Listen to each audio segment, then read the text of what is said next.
Hi, my name is Millie Ortiz, and I'm making this video for my friends at Nerd Rage News. I became an actor because I wanted to make sure that little girls growing up, especially little Latinas, had another role model to watch on TV film that was Latina and that was well-rounded and not a stereotypical Latina role. I didn't have that growing up. I wanted to make sure that there was more representation on TV for little girls like me who didn't have that. So that's part of the reason.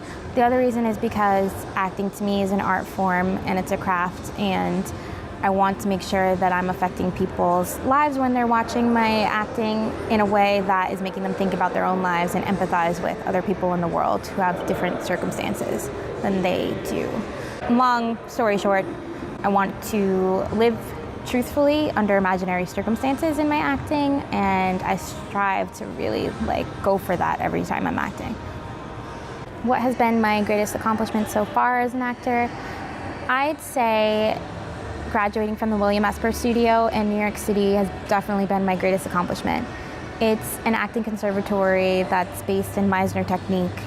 In my opinion, one of the best techniques to train under, one of the best schools in New York to train under, and it was a hard process. It was a hard 2 years, but I came out a much better actor afterwards, and I wouldn't trade it for the world. It made me such a grounded actor, more real actor, and that's kind of all you could ask for. Besides that, I also think one of my greatest accomplishments was being in an off-Broadway show for the first time and learning how to really work in front of a New York live audience. I wouldn't trade that experience for anything in the world either. So in this film, Let's Not Meet, I say to any of my friends and family who ask why they should watch it when it comes out, I say they should watch it because I'm in it, but also because it's different than any other horror movie that I've ever really watched or seen or anything. It flips all those horror cliches on its head, and without giving any spoilers, I just want to say you just need to see it. The script is amazing, the plot is amazing, and I got that from the first time I read the script.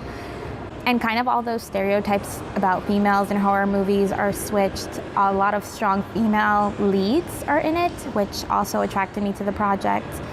And that's definitely why I would say this is different than other horror films. And that's coming from a horror junkie. I love horror movies.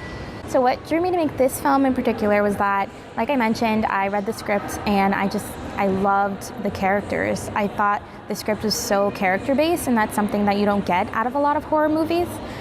Sadly, and I thought, wow, this is taking you for a journey, and there's good writing here, and the females aren't one-dimensional. So it really made me want to kind of join the project, be a part of this.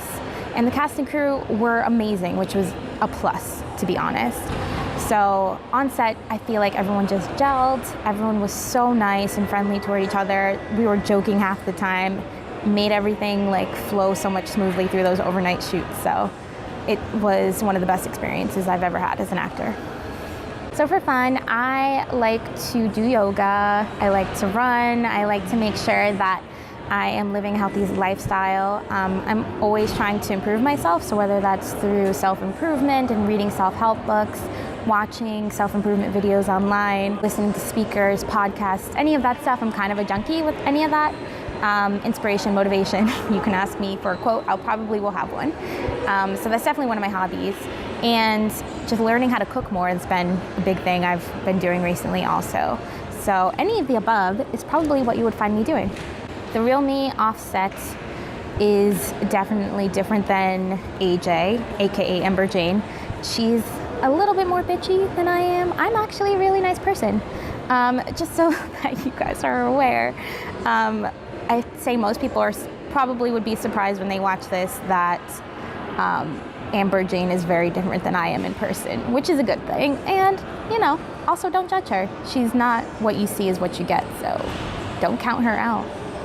Horror to me is anything that is going to really challenge a deep fear that maybe someone in the audience has, or that a lot of people have, or really kind of work with that fear of the unknown that a lot of people have in general, fear of change. For me, horror includes anything that could be worst case scenario.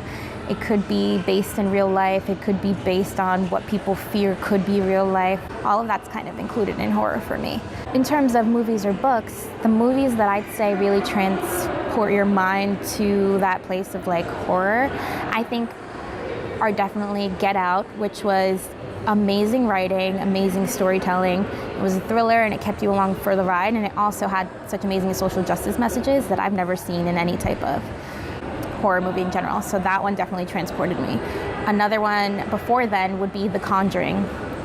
If you haven't seen The Conjuring, literally get off this website and go like watch it right now. It's the most like bone-chilling feeling that I think the director probably had the most to do with to set that tone for that movie. And it deals with that fear, the unknown, the afterlife, all of that, but it did it in such an artful way, but in a way that really like gets you thinking about it like for weeks afterwards. Amazing. Such a piece of art. In terms of books, the ones that I read growing up were R.L. Stein's Goosebumps, you know, the classics that everybody loved. That literally kind of introduced me to horror and got me obsessed with horror movies really early on.